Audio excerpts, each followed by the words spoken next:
стари райони, а се преместили в модерните квартали. И какво става тук без никакъв контрол? Всъщност тяхна грешка си е. Безпланово строителство, например, дето ще живеете вие Лалели, там са били жилищни райони, сега няма там всяки живееш, освен турци, наистина. За това прекалено много се чувства това безпланово строителство. Последните години взеха да поправят малко така начин, да махат тия самостройки, старото да възстановяват, но въпреки всичко, нали, трудно е, да знаете. Затова Истанбул не напразно викаме град с много лица. Дето каза една по-точно известна фотография към National Geographic. Една седмица бях с нея, се разхождахме по такива интересни места. И вика, на едно място виждам Париж, на друго вика Кайро, на трето вика Нью Йорк.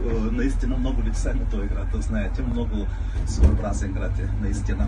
Ето го Златния рог пред нас, бяхте сега.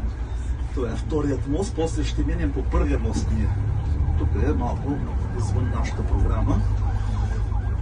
Ето е Галатската кула пред нас, също видяхте ли? Галатската кула отсреща. Така. Преди малко, нали, не напразно казах, на тази кула се чакам опашка за една панорама само. Тук от задния двор, ето Сулеймания отдясно се вижда, Сулеймания. Ето се посъветвах. Пред нас е моста за метрото. През Златния рог метрото минава над водата, но през Босфора под водата. Там, тук къде може да се направи тунел, тук малко е по-плитко.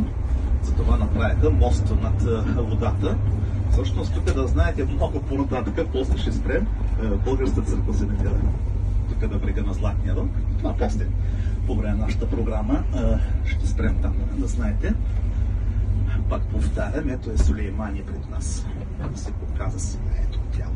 Като посъветвах, например, вижте, 4 минарета има. Двете минарета по 2 балкона. Двете по 3 балкона. Това какво означава? 4-те минарети означават, че Сулейман е четвъртия султан в този град след завземането на Константинопол, а 10-те балкончета означават, че той е 10-тия султан на Османската династия. Това е държава от Османската империя, една династия управлява само една династия. Все още ги има наследство, да знаете.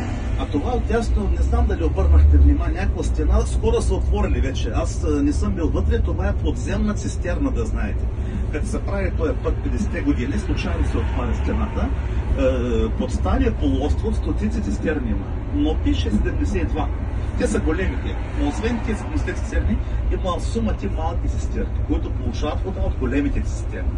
Фактически по този начин от Константинопол се разпределя питейната вода по целия град, с акведут самоквали водата. Ето, като той акведук тук. Тук мога да ви посъветвам един филм пак на National Geographic, даже съвсем погрешка и аз се оказах в филма. И аз там ме заставиха на сила да разказвам нещо. Обяснявам такова нещо на екрана, показваме схемата, помислете си към полуостров с много хълмове, неравно място. Между тия хълмове се направят цистерни, по този начин в същото време са изравнили и града. Знаете ли? Така става. Доказано е, че чак от областта Къркларели, дето минаха Лозенград, чак от нея област 5-6 векове след Христа са карали вода.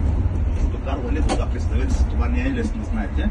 От тук през планините напряко, ако кажем, около 200 и кусор километра става. Сега, да са излезли вече